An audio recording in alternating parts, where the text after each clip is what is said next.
जय हिंद दोस्तों, आज हम लोग पुनः उपस्थित हुए हैं अपने सेशन को आगे बढ़ाने के लिए।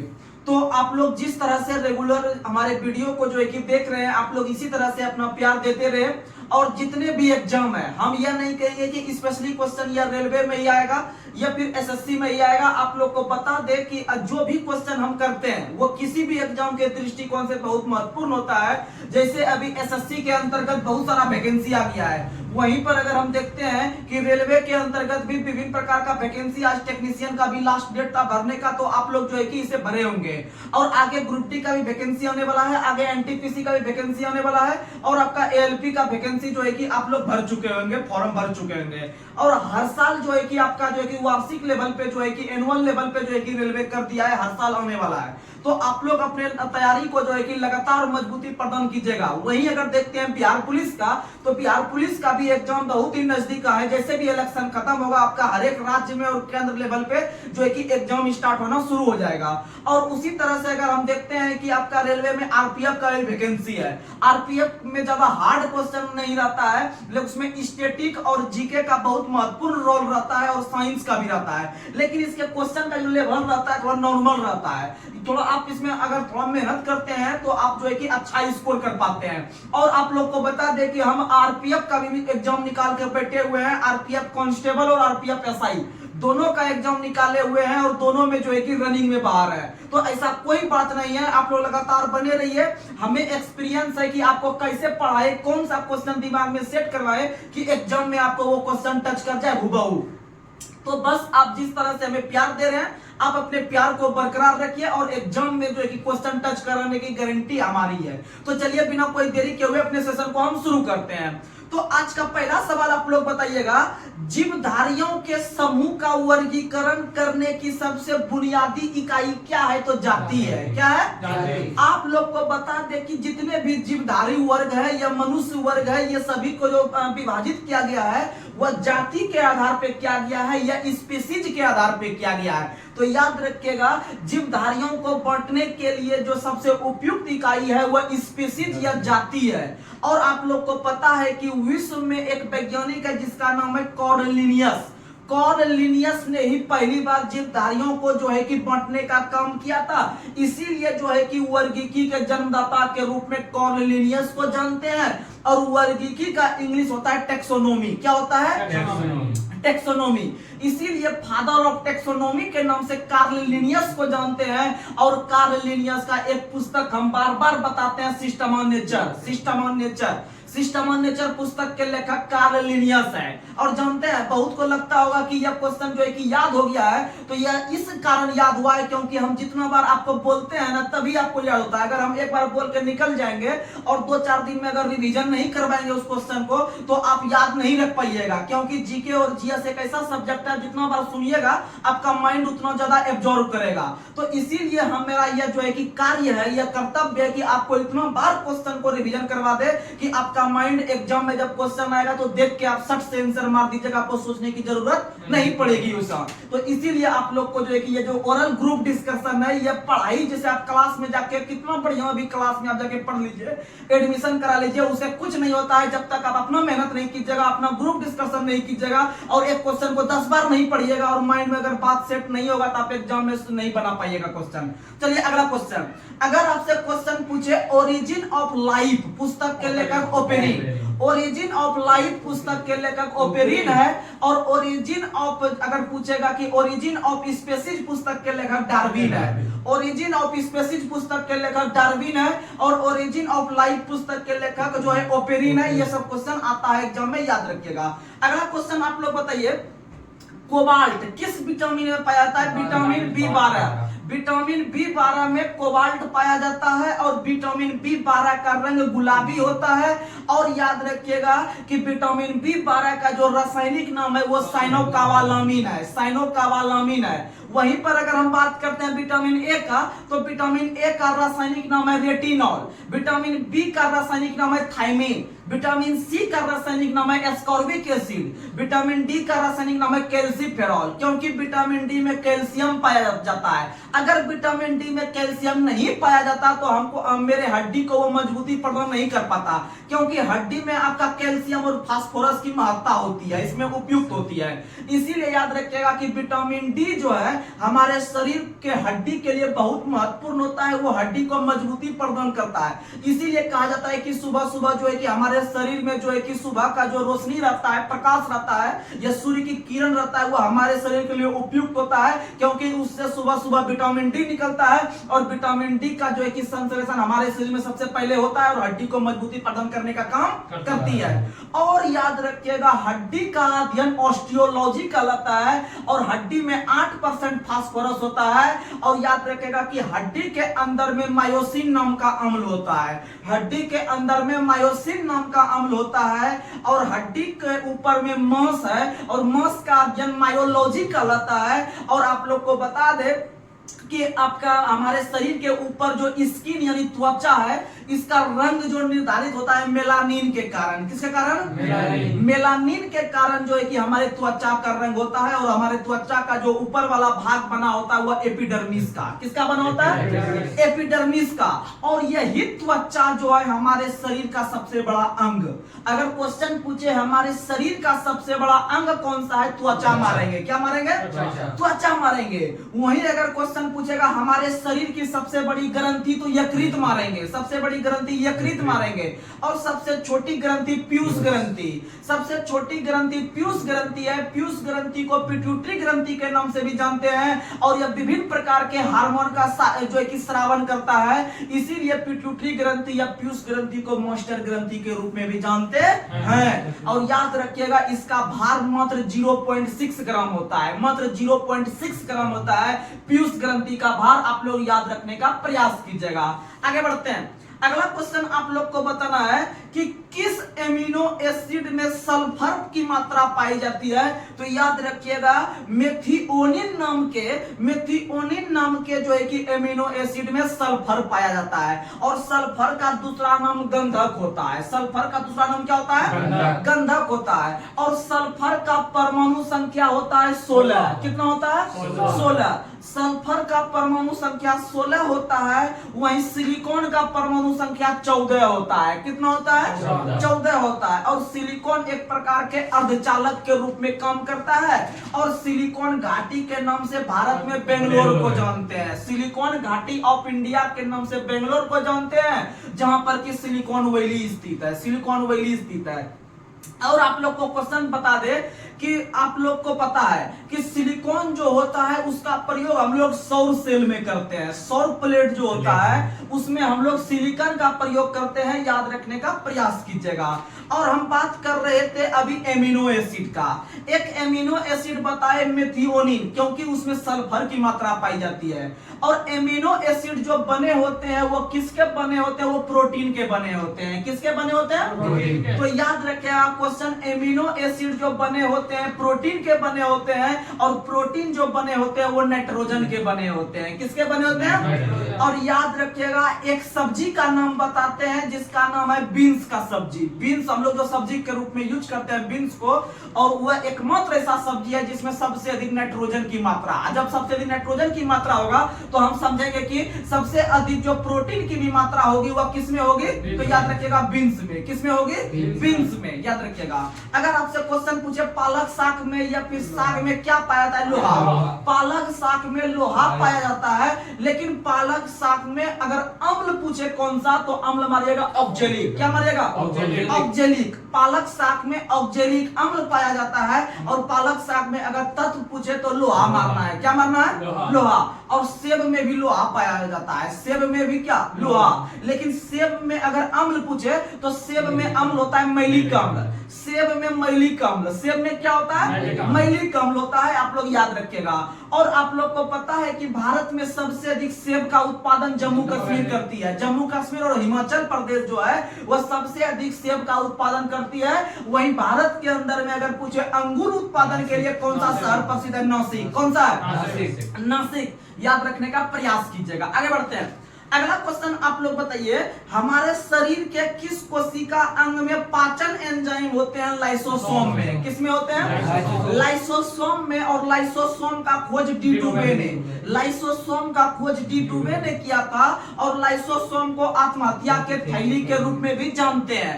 लेकिन क्वेश्चन पूछेगा कि हमारे शरीर के यातायात प्रबंधक के रूप में किस जानते हैं? तो यातायात प्रबंधक के रूप में गोल्जी काय को जानते हैं। अगर तीसरा क्वेश्चन पूछेगा हमारे शरीर के किस अंग को आपका जो है कि पावर हाउस ऑफ सेल के रूप में जाना जाता है? Mitochondria. Powerhouse of cell यानी कि जो कहा जाता है कोशिका का शक्तिगृह, कोशिका का शक्तिगृह माइटोकॉन्ड्रिया को कहा जाता है। और याद रखिएगा माइटोकॉन्ड्रिया का दूसरा नाम होता है सूत्रकणिका, सूत्रकणिका होता है, याद रखिएगा। वहीं अगर आपसे क्वेश्चन पूछे हमारे शरीर में शरीर का कौन सा अंग जो है सभी प्रकार के बीमारियों से लड़ने की शक्ति देती है, तो वह डब्ल्यूबीसी देती है। डब्ल्यूबीसी देती है। कौन देती है? डब्ल्यूबीसी देती है। और डब्ल्यूबीसी को हम लोग ल्यूकोसाइट के नाम से जानते हैं। और डब्ल्यूबीसी को ल्यूकोसाइट के नाम से जानते हैं। तो वहीं आरबीसी को जानते हैं हम लोग इरिथ्रोसाइट से। आरबीसी को इरिथ्रोसाइट, क्योंकि आपको एक जुगाड़ दिए थे REWL, REWL यानी R से आरबीसी को हम लोग बोलेंगे E से, यानी इरिथ्रोसाइट। और W को L से सूचित करते हैं, यानी कि WBC को ल्यूकोसाइट, WBC को ल्यूकोसाइट। ब्लड में एक और चीज होता है जिसका नाम है रक्त बिंबाणु, रक्त बिंबाणु। और रक्त बिंबाणु को हम लोग प्लेटलेट्स के रूप में भी जानते हैं, लेकिन उसको जो हम लोग कहते हैं उसको हम लोग थ्रोम्बोसाइट के नाम से जानते हैं। किस नाम से? थ्रोम्बोसाइट। और आप लोग को पता है कि अगर हमारे शरीर में मच्छर के काटने से अगर डेंगू बीमारी हो जाती है, अगर डेंगू बुखार लग जाता है या डेंगू बीमारी हो जाती है, तो वही प्लेटलेट्स की मात्रा या रक्त बिंबाणु की मात्रा या फिर आपका थ्रोम्बोसाइट की मात्रा में कमी आ जाती है, तो हम कहते हैं कि हमारा शरीर में अब खून नहीं बचा है, खून पानी के रूप में कन्वर्ट हो जाता है, याद रखिएगा। और उसमें कमजोरी वगैरह आना शुरू हो जाता है। तो उसमें से जो है कि डेंगू के काटने से जो है कि अरबों वायरस फैलने से, हमारे शरीर में डेंगू मच्छर के काटने से अरबों वायरस अंदर प्रवेश कर जाता है। और उसी से जो है कि हमारे शरीर को नुकसान पहुंचता है। और याद रखिएगा कि प्रति वर्ष जो डेंगू दिवस मनाते हैं हम लोग 16 मई को, 16 मई को याद रखिएगा, डेंगू दिवस 16 मई को मनाते हैं। और 16 मई को एक और दिवस मनाते हैं आप लोग, याद रखिएगा, प्रकाश दिवस। कौन सा दिवस? प्रकाश दिवस। यानी कि जहां जहां पर प्रकाश की मात्रा जाएगी वहां वहां पर डेंगू नहीं फैलता है। यानी प्रकाश दिवस और डेंगू दिवस दोनों मारेंगे 16 मई को। कब मारेंगे? 16 मई को याद रखने का प्रयास कीजिएगा। वहीं 11 मई को एक दिवस बता देते हैं, बहुत फेमस है, जिसका नाम है आपका तकनीकी दिवस।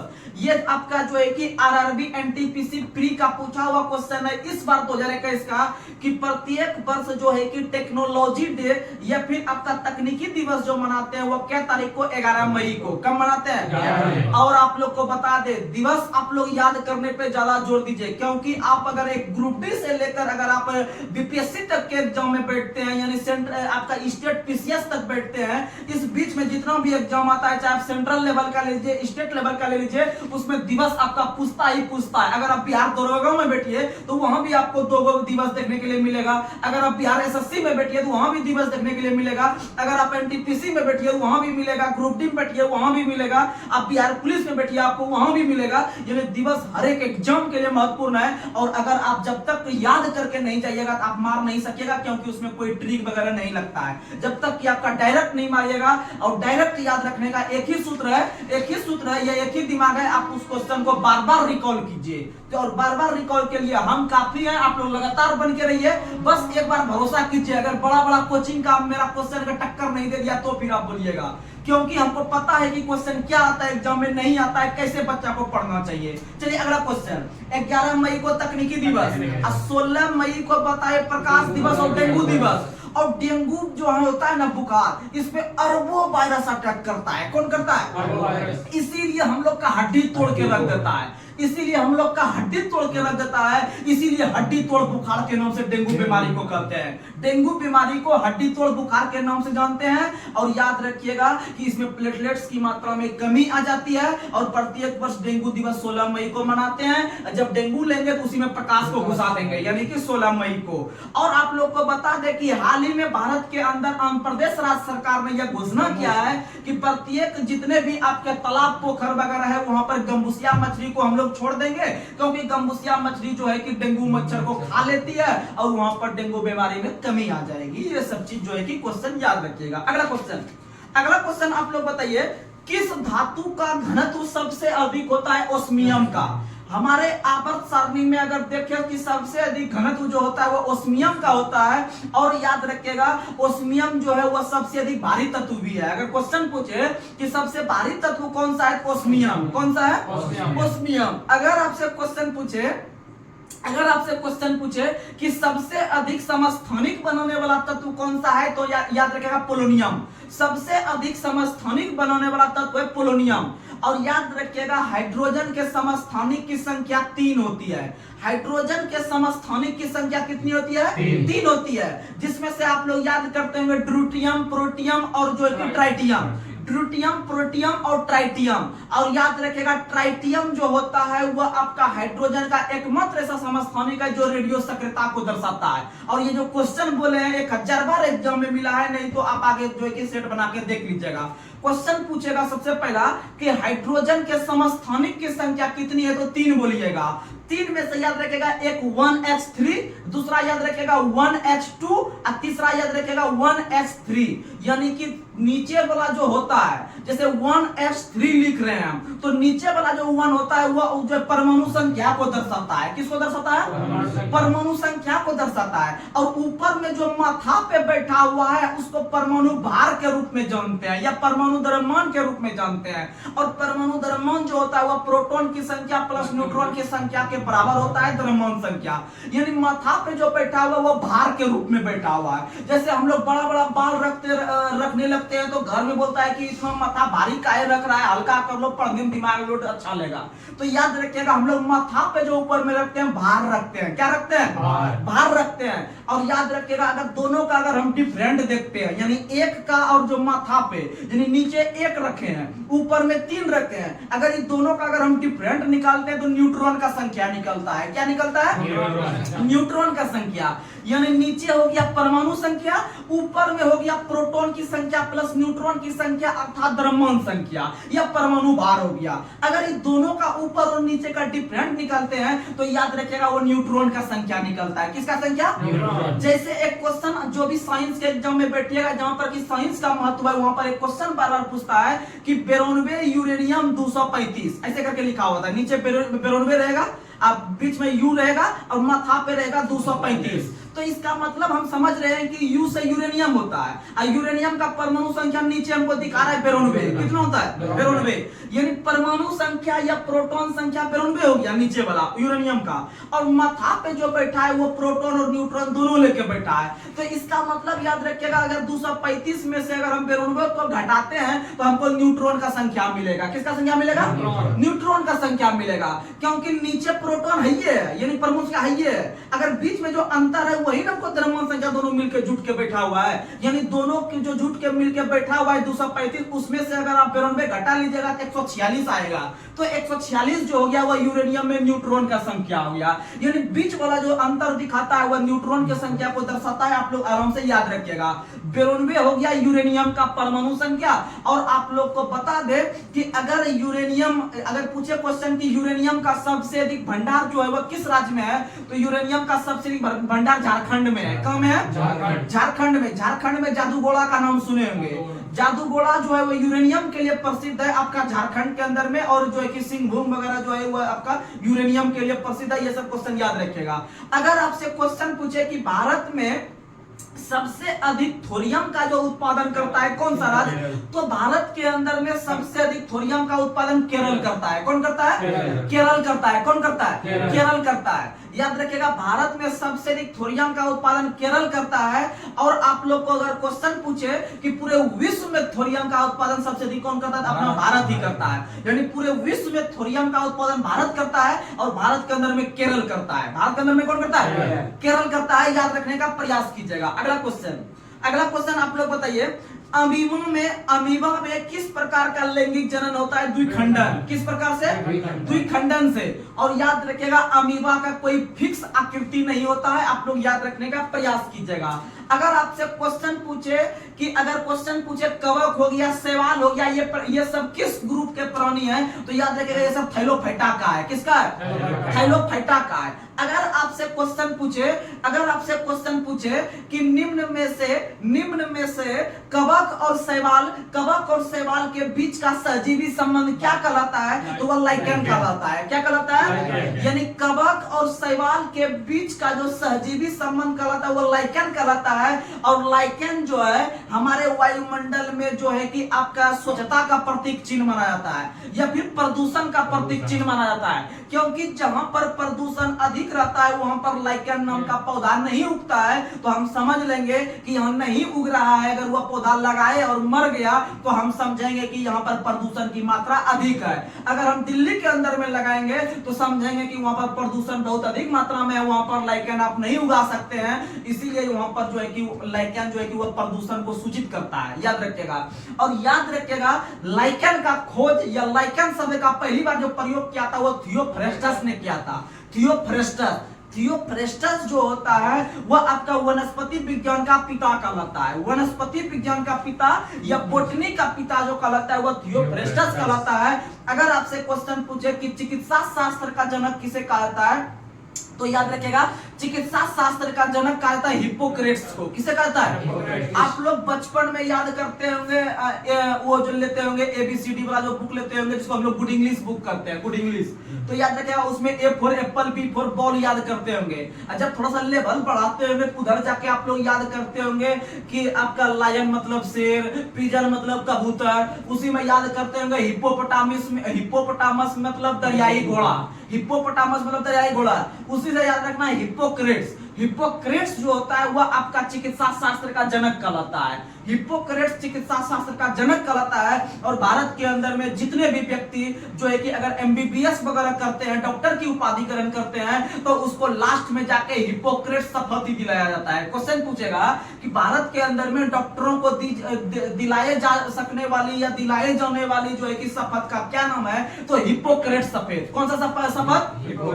हिप्पोक्रेट्स शपथ जाना जाता है, क्योंकि चिकित्सा शास्त्र का जनक जो कहा था वो हिप्पोक्रेट्स को कहा जाता है। और आप लोग को बता दे कि अगर क्वेश्चन पूछे कि भारत के अंदर में शल्य चिकित्सा का जनक किसे कहा जाता है, तो भारत के अंदर में शल्य चिकित्सा का जनक सुश्रुत को कहा जाता है। किसे कहता है? सुश्रुत को कहा जाता है। ये सब क्वेश्चन याद रखेगा। सुश्रुत को भारत शल्य चिकित्सा के जनक के रूप में जानते हैं, लेकिन पूरे विश्व में अगर पूछे डॉक्टर के जनक के रूप में किसे जानते हैं, तो हिप्पोक्रेट्स को यानी चिकित्सा शास्त्र का जनक।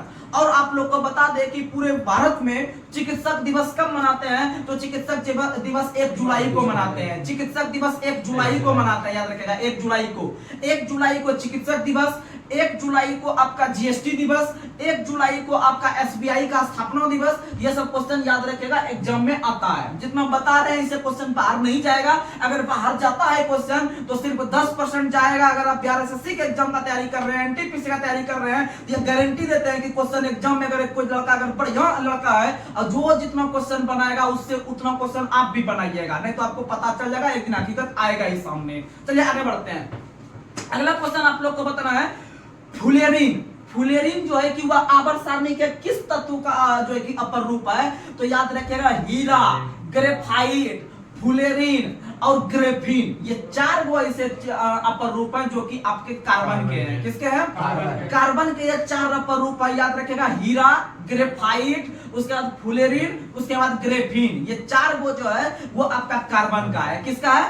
कार्बन का है। याद रखने का प्रयास कीजिएगा। और कार्बन की परमाणु संख्या 6, कार्बन का परमाणु संख्या 6। और आप लोग को बता दें कि भारत के अंदर में जो पहला कार्बन न्यूट्रल गांव बना है वो केरल बना है। कौन बना है? केरल बना है। याद रखने का प्रयास कीजिएगा। आगे बढ़ते हैं। और ये जो आपका फुलेरिन है, ये जो आपका फुलेरिन बताए, फुलेरिन आपका फुटबॉल के तरह होता है, यानी कोबाल्ट 60 के तरह होता है, कोबाल्ट 60 के तरह। याद रखिएगा। आगे बढ़ते हैं। अगला क्वेश्चन आप लोग को बताना है कि खुले में रखने पर निम्न में से किस किस चीज का ऊर्ध्वपातन हो जाता है। ऊर्ध्वपातन यानी सब्लिमेशन। आप लोग को समझने का प्रयास कीजिएगा, ये क्वेश्चन एग्जाम में आता है। ऊर्ध्वपातन हम वैसी प्रक्रिया को कहते हैं कि जो ठोस में है। किस रूप में है? ठोस रूप में है, लेकिन हम उसको अगर हम जलाते हैं तो जलाने के बाद वह जो है कि द्रव अवस्था में कन्वर्ट हुए बिना डायरेक्ट हवा में चल जाता है। किसमें चल जाता है? जैसे आप लोग कपूर जलाते हैं तो कपूर ठोस अवस्था में रहता है, उसको जलाने के बाद वह जल में नहीं जाता है, जल से डायरेक्ट हवा में उड़ जाता है, यानी धुआं बन के उड़ गया। यानी ऐसी अभिक्रिया को हम लोग ऊर्ध्वपातन के नाम से जानते हैं। अगला क्वेश्चन आप लोग बताइएगा कि ऊर्ध्वपातन समझ में सबको आ गया? ऊर्ध्वपातन ठोस चीज में रहता है और डायरेक्ट जो है कि आपका गैस में कन्वर्ट हो जाए उसे ऊर्ध्वपातन कहते हैं। ऊर्ध्वपातन का इंग्लिश होता है सब्लिमेशन, याद रखिएगा। जैसे कि आपका कपूर हो गया, उसी तरह नेप्थलीन हो गया, उसी तरह से जो है कि आयोडीन हो गया, ये सभी के सभी जो है वो किस रूप में है? ऊर्ध्वपातन के रूप में। अगर आपसे क्वेश्चन पूछेंगे हम अगला कि सागा 220 क्या है, तो सागा 220 एक सुपर कंप्यूटर है। सागा 220 एक क्या है? सुपर कंप्यूटर है। और आप लोग को बता दे कि प्रतिवर्ष जो कंप्यूटर साक्षरता दिवस मनाते हैं 2 दिसंबर को, और कंप्यूटर का हिंदी नाम होता है संगणक। और आप लोग को क्वेश्चन बता दे कि भारत के अंदर में अगर क्वेश्चन पूछे कि कंप्यूटर के क्षेत्र में महान क्रांति कब आया? 1960 से। कंप्यूटर के क्षेत्र में महान क्रांति 1960 से, और कंप्यूटर के क्षेत्र में आधुनिक कंप्यूटर का खोज 1946 से हुआ है। 3 क्वेश्चन, 3 ईस्वी बताएंगे कंप्यूटर के क्षेत्र में। आधुनिक कंप्यूटर का खोज 1946 में, और कंप्यूटर के क्षेत्र में महान क्रांति 1960 में, और 1960 में एसटीडी सेवा भी शुरू हुआ है। एसटीडी सेवा जो हम लोग कॉल करते हैं ना, एसटीडी यानी सब्सक्राइबर ट्रंक डायलिंग, एसटीडी हो गया, वो हो गया आपका 1960 से ही। और एक होता है सीमा सड़क संगठन जो कि बीआरओ होता है, सीमा सड़क संगठन, इसका स्थापना भी 1960 से हुआ है। और याद रखिएगा कंप्यूटर ओपेक का भी 1960 में हुआ है, ओपेक का स्थापना भी 1960 में हुआ है। अगर आपसे क्वेश्चन पूछे कि कंप्यूटर के क्षेत्र में नई शिक्षा नीति की घोषणा किस वर्ष हुई है? 1984 में। कब हुआ है? यानी कंप्यूटर के क्षेत्र में 3 ईस्वी याद रखिएगा। आधुनिक कंप्यूटर का खोज 1946 में, और याद रखिएगा कि दूसरा क्वेश्चन पूछे कि कंप्यूटर के क्षेत्र में महान क्रांति कब आया? 1960 से, और कंप्यूटर के क्षेत्र में नई शिक्षा नीति की घोषणा 1984 से। 1984। और अगर क्वेश्चन पूछे कि कंप्यूटर के आविष्कारक कौन थे, तो कंप्यूटर के आविष्कारक चार्ल्स बेबेज थे।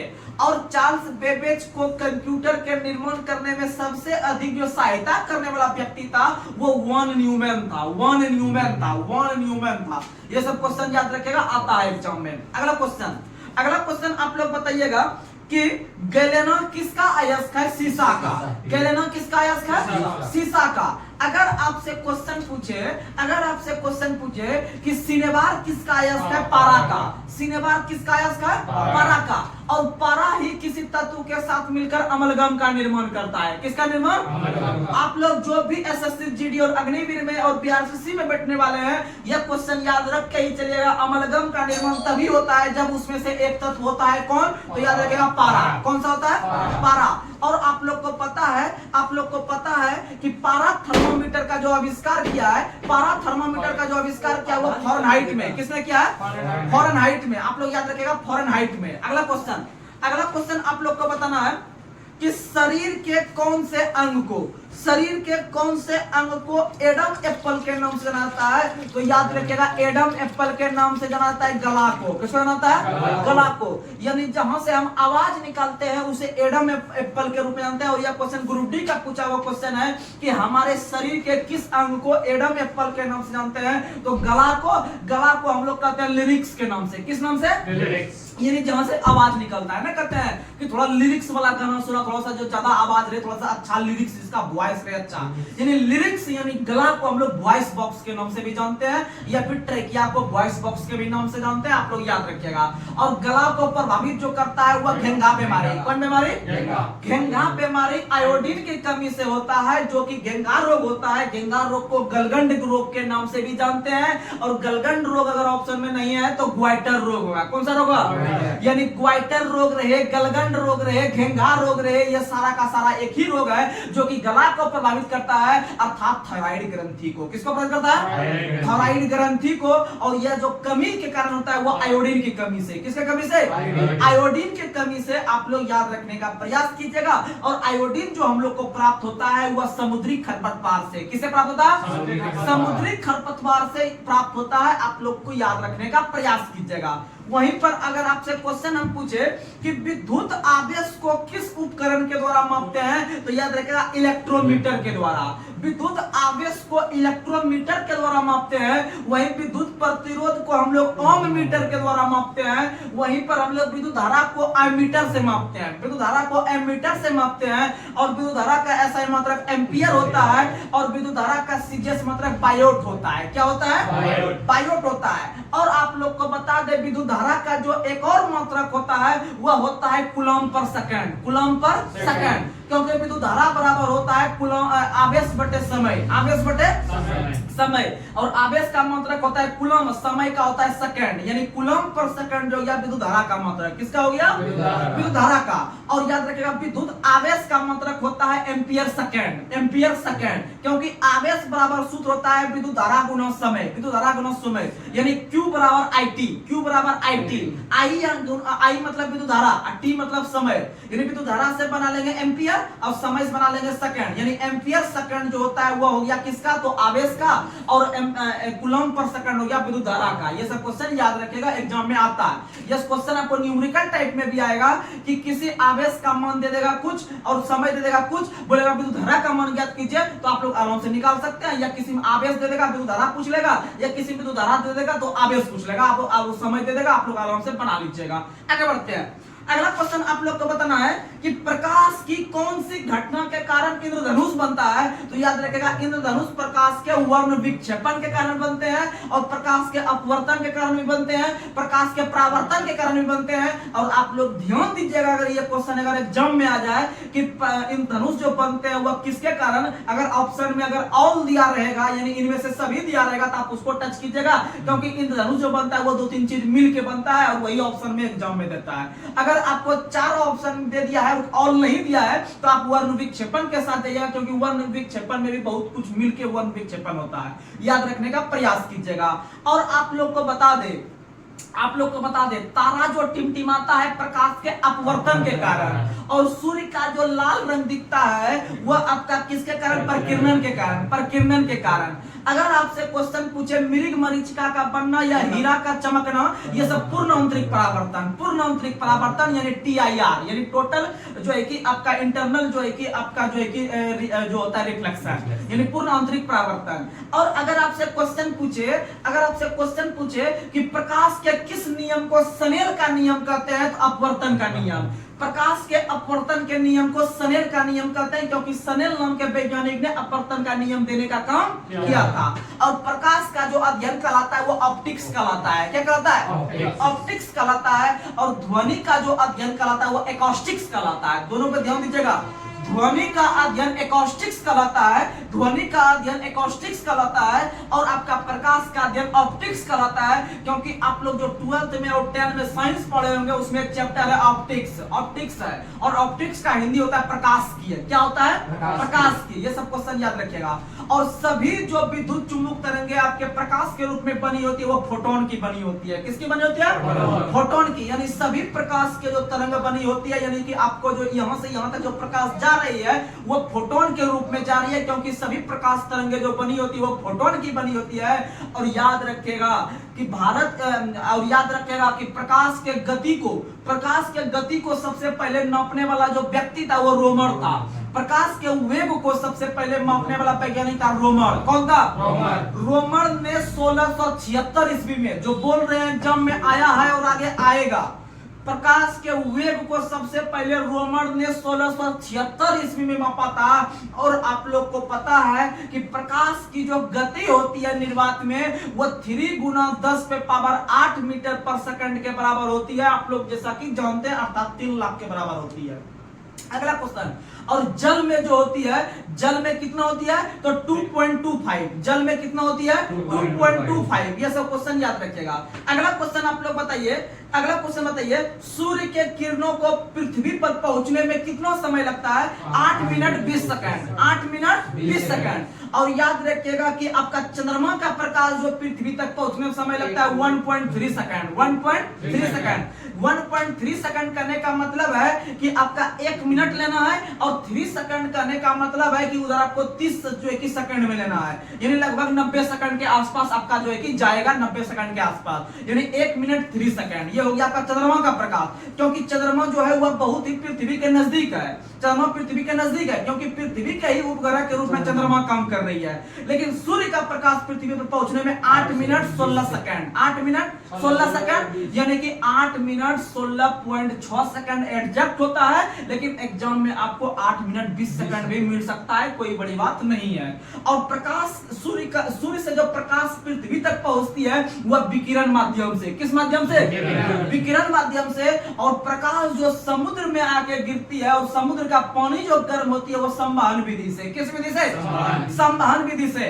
और वायुमंडल भी जो गर्म होती है वह भी संवहन विधि से। बहुत मस्त क्वेश्चन बता रहे हैं। वायुमंडल गर्म होता है संवहन विधि से, समुद्र का पानी भी गर्म होता है संवहन विधि से। और आप लोग को पता है कि कोई धातु तत्व जो गर्म होता है वह चालन विधि से, किस विधि से? चालन विधि से।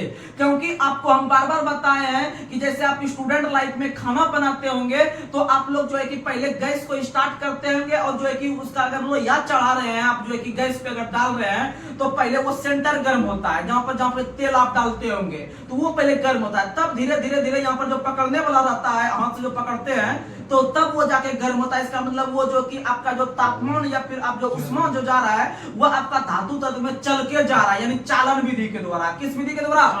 चालन विधि के द्वारा। ये सब क्वेश्चन याद रखिएगा। अगला क्वेश्चन आप लोग को बताना है, आवर्त सारणी में तत्वों को व्यवस्थित करने का स्थान निर्धारण जो होता है वह किस आधार पे? परमाणु संख्या के आधार पे।